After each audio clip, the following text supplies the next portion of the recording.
Hi friends, అందరికీ నమస్కారం. Welcome to my channel. అందరూ బాగున్నారా? జీవితం అంటే అంతులేని పోరాటం అనే కథ మీ అందరి కోసం. ఒక యువకుడు బాల్యం నుంచి ఎన్నో కష్టాలను అనుభవించుతున్నాడు. ఎంతటికీ తీరిన బాధతో విసిగిపోయి బయటపడే మార్గం ఏమైనా చెప్పమంటూ చిన్నప్పటి మాస్టర్ దగ్గరకు వెళ్ళాడు. ఇన్నాళ్ళు తాను పడ్డ కష్టాలు అన్నింటినీ ఆయనకు వివరించాడు.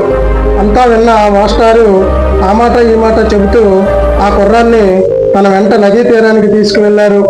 ఇద్దరూ మాట్లాడుకుంటూ నది ఒడ్డున రాళ్ళ మీద కూర్చున్నారు. అక్కడ ఒక కప్ప కనపడింది.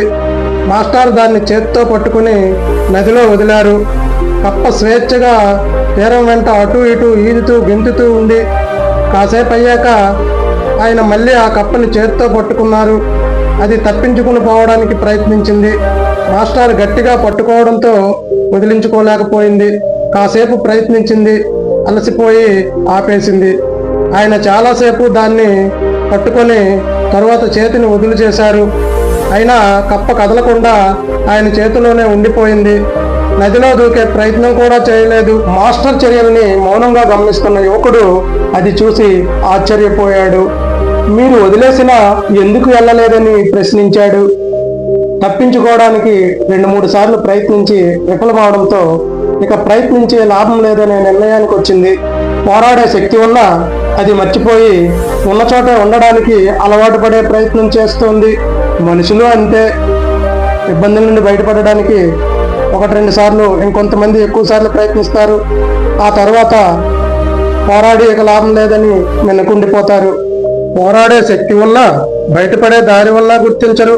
తమ బతికింతేనని పరిస్థితులతో రాజీ పడిపోతారు. మరో రకంగా మరో మార్గంలో ప్రయత్నిస్తే కష్టాల నుండి గట్టెక్కించే అవకాశం ఎప్పుడూ ఉంటుంది.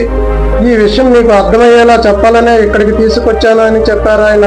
జీవితం అంటే అంతులేని పోరాటం అన్నారు ఓ సినీ కవి. చివరి వరకు పోరాడుతూనే ఉండాలి.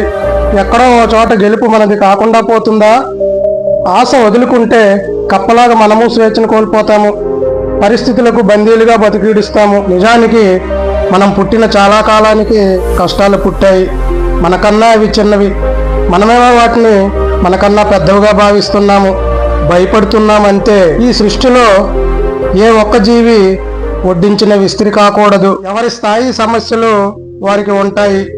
వాటిని ఎదుర్కొనే విషయంలో ఒక్కొక్కరు ఒక్కొక్క స్థాయి స్థైర్యం ప్రదర్శిస్తుంటారు.